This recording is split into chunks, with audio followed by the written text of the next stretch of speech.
It is November 29th, 2014, and it's Saturday. And this is the third video that I'm doing about rape strategies of the United States government. And to preface this, I'm sort of talking about a couple of things with the royal family that I was involved in. And so, anyway, so where I left off is that I had given Diana a note that that said I thought that, well, I had overheard that this was going to happen, that this was being plotted against me, and I got scared. And you know why I would give that to Diana, I'm not sure, because my relationship with her was it's very back and forth. On one hand, I thought she was occasionally I desperately wanted to trust someone and someone had someone to go to that would, I thought, be on my side. So occasionally I would entrust her with things, and I think maybe once or twice she possibly did the same with me. I don't know. But other times she was involved directly in torturing me. So she did participate in all of the government stuff that the United States and England were doing to me. And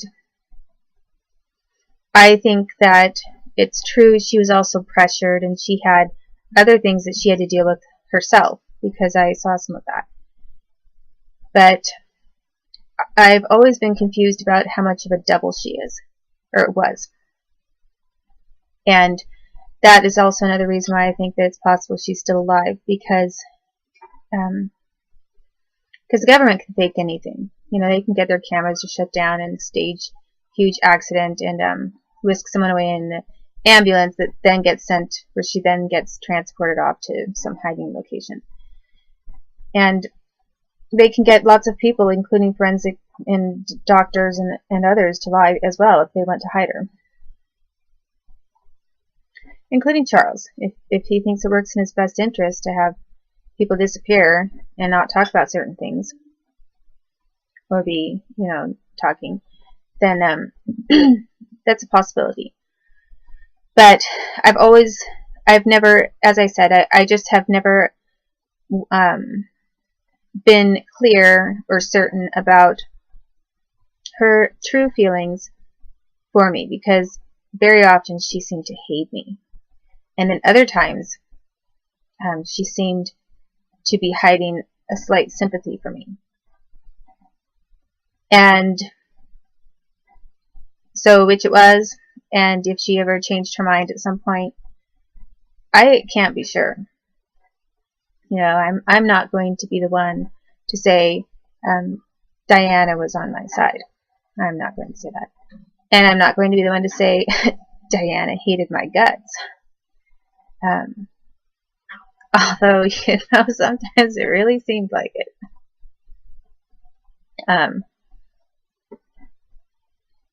But I'm not going to say that, because I don't exactly know who she was working with and what her own strategies were.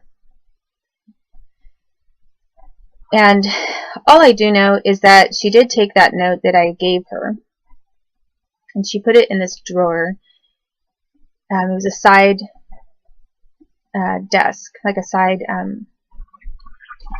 for example, there's a couch, and then there are like end tables, and, you know, like little drawers on the top. It had a smaller drawer, like a letter drawer type of a thing on the top, and then she put it in there and she locked it. And she just kind of looked at me and nodded, gave a nod, and then took this letter. So then when, you know, she died, at the time I didn't think about anything. I wasn't thinking about Diana, I wasn't thinking about royals. You know, when she died, and I don't remember even really crying about it, because I didn't remember all of my childhood times with her at all. I wasn't in that frame of mind where I was remembering my entire past. It was just sort of like, and I wasn't following the royals at all either. All through my teenage years, I never got celebrity magazines or newspapers and read about them. They were completely out of my mind. Never once did I think about them. And I would sometimes hear people talking about them and see things, and it was like, it was basically like seeing just kind of flashed in front of me and flashed right back out, because I didn't, I wasn't following them. I wasn't following the news on them.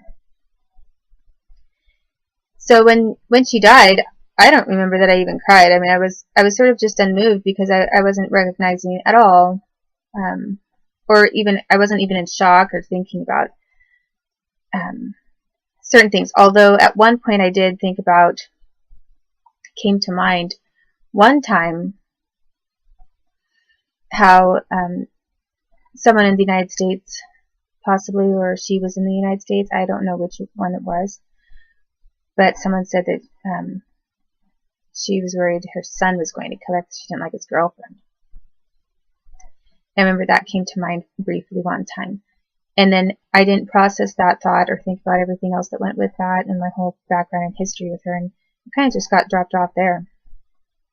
So, but then when I later think about it and think about the fact that someone had that note actually introduced in court, it's sort of a big deal, because she basically wrote down in her own writing what I had written down for her in my writing. Or possibly she wrote it down herself when I told her.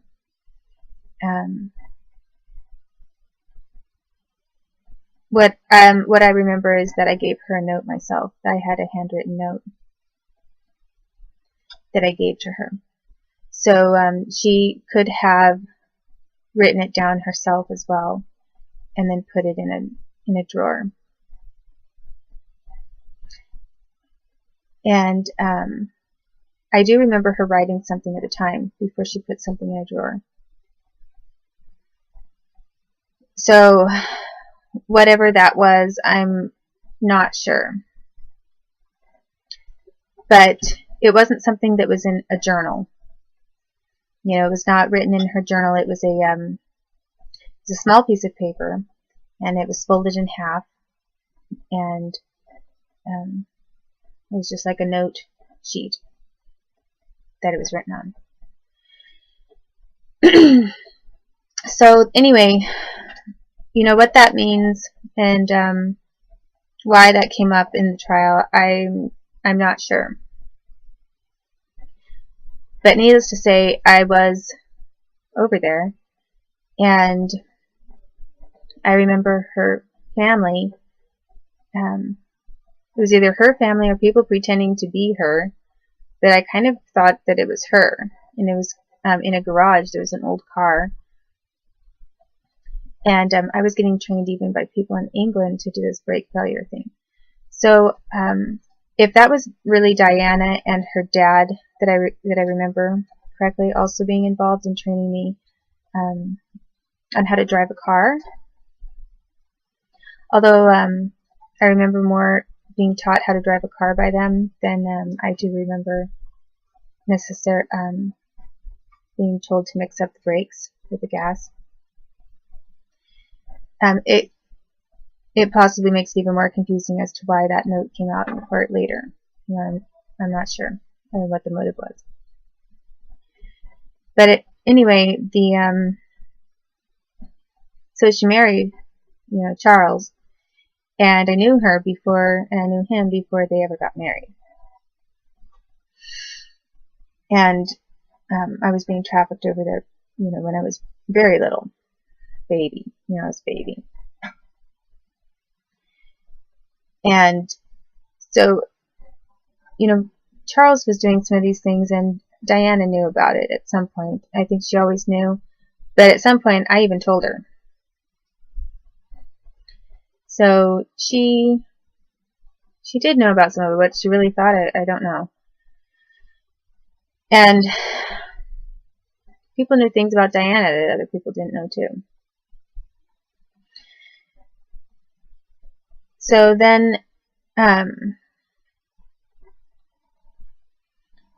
going back to then why the United States was coordinating some of their molestations of me with torture, and why it suddenly came on the heels of my coming back from England, and then they practiced this kind of thing against me in the U.S. I'm not totally sure, but it was definitely a way to make me look trashy and to demean me in every way. So what the United States was doing, which I remember much more of, is they had George Bush Sr. and they had George Bush Jr. involved in.